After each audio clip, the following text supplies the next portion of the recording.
नमस्कार। आज के इस नए विश्लेषण में हम एक बेहद ही दिलचस्प स्रोत पर चर्चा करने वाले हैं। ये स्रोत इतिहास के कुछ ऐसे पन्नों को खोलता है जहां मुगल परिवार की आपसी खींचतान, राजपूतों का आत्मसम्मान और भौगोलिक सीमाओं का पूरा तजुर्बा एक साथ जुड़ता है।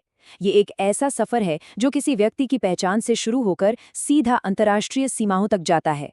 तो चलिए बिना वक्त गवाए इस कहानी के गहराइयों में उतरते हैं। आज के इस सफर में हम इन 5 मुख्य बिंदुओं पर नजर डालेंगे। पहला, मुगल परिवार में सत्ता का संघर्ष। दूसरा, गुप्तदान और राजपूतों का गर्व।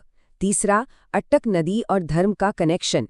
चौथा, औरंगजेब और जंगलधर बादशाह। और पांचवां, अट्टक से कट्टक तक की ऐतिहासिक सीमा। तो चलिए सबसे पहले बात करते हैं पहले भाग की, मुगल परिवार में चल रहे सत्ता के संघर्ष की। किस्सा सम्राट अकबर के आखिरी दिनों का है, जब उत्तराधिकार को लेकर माहौल सच में बेहद गर्मा गया था। सम्राट अकबर बिल्कुल नहीं चाहते थे कि जहांगीर अगला राजा बने। उन्हें लगता था कि जहांगीर की शराब पीने की आदत पूरे साम्राज्य का भट्टा बिठा देगी। इसलिए अकबर ने तय किया था कि गद्दी उनके पोते खुसरो को मिलेगी, जो कि काफी बहादुर और योग्य था।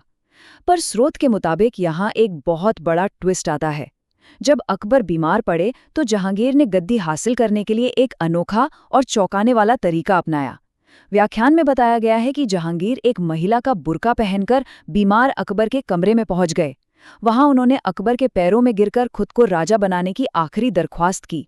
और देखिए, अकबर का दिल पिघल गया और जहांगीर बादशाह बन गए। इस फैसले के बाद खुसरो ने पंजाब में विद्रोह कर दिया और खुद को राजा घोषित कर दिया, लेकिन जहांगीर ने उसे पकड़कर कैद कर लिया।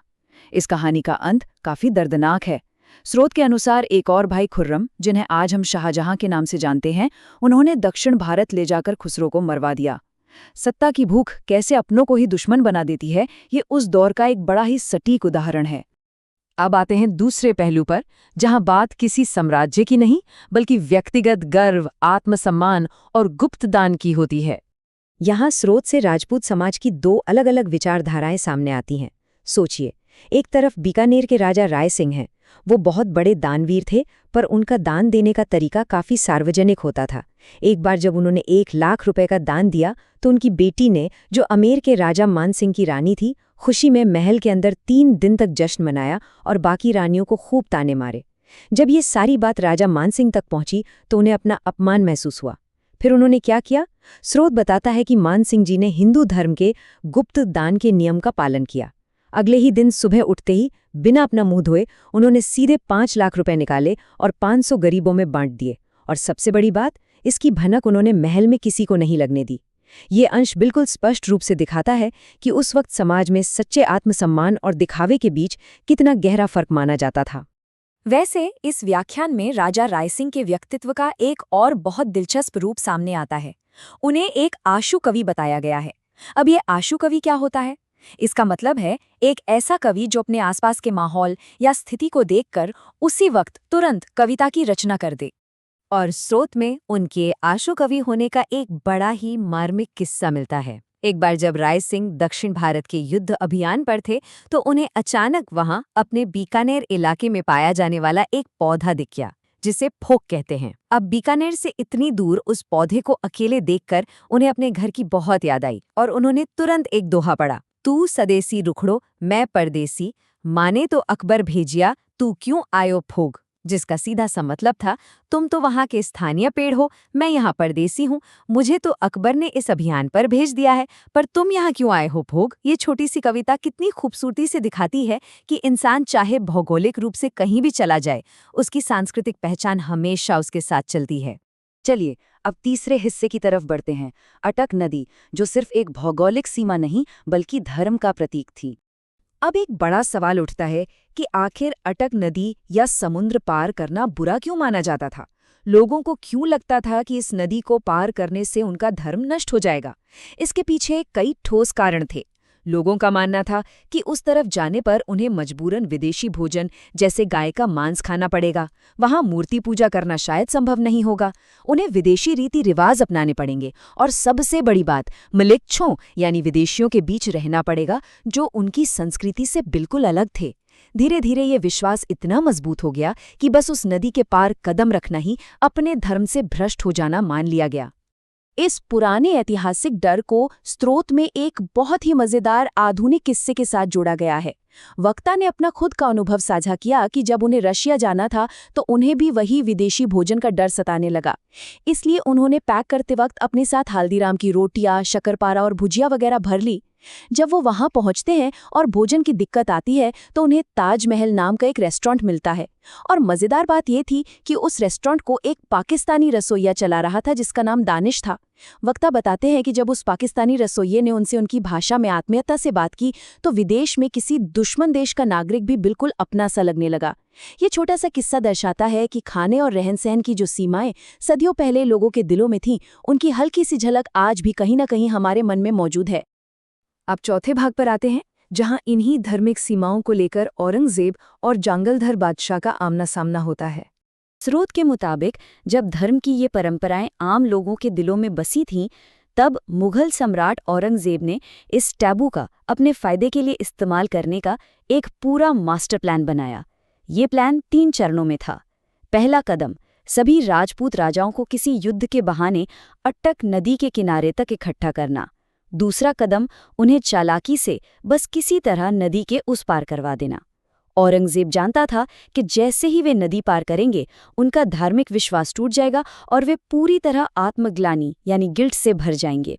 और तीसरा कदम, इसी गिल्ट का फायदा उठाकर उन्हें और उनके जरिए उनकी पूरी प्रजा को इस्लाम ने कन्वर्ट कर देना।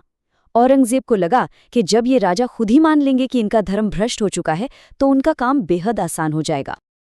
लेकिन स्रोत बताता है कि ये दांव पूरी तरह उल्टा पड़ गया। बीकानेर के राजा करण सिंह को इस साजिश की भनक पहले ही लग गई थी। जब नदी पार करने के लिए राजपूत सेना के सामने नावें यानी बोट्स लाकर रखी गईं, तो करण सिंह आगे आए और उन्होंने एक एक करके सारी नावों को तोड़ डाला। उन्होंने अटक पार करने से साफ इनकार कर दिया और उनके इस बहादुरी भरे कदम को देखकर वहां मौजूद बाकी सभी राजाओं ने औरंगजेब से डरने की बजाय करण सिंह को अपना नेता मान लिया और उन्हें एक नई उपाधि दी, जंगलधर बादशाह यानी जंगल का सम्राट। ये ऐतिहासिक घटना दिखाती है कि अपनी पहचान और विश्वास को बचाने के लिए उस वक्त कैसा अटूट साहस दिखाया गया था। और अब हमारे इस विश्लेषण के 5वें और आखिरी पड़ाव पर चलते हैं, अटक से कटक तक की ऐतिहासिक सीमाएं। स्रोत में भौगोलिक सीमाओं का एक बेहद रोचक ऐतिहासिक क्रम पेश किया गया है।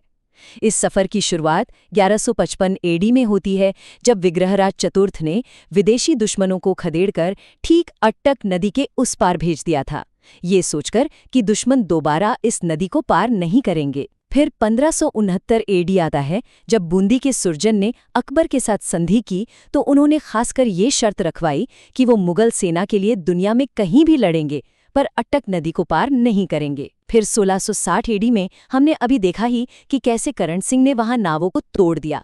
और आगे चलकर 1700 के दशक में मराठा पेशवा बाजीराव ने एक ऐसे विशाल साम्राज्य की कल्पना की जिसका झंडा अट्टक से कट्टक तक लहराएगा। यहाँ स्रोत बिल्कुल यही साबित करने की कोशिश कर रहा है कि सदियों तक लोगों के दिलों और दिमाग में जो भारत की पक्की सीमा थी, वो लगातार अट्टक नदी पर ही तय होती थी।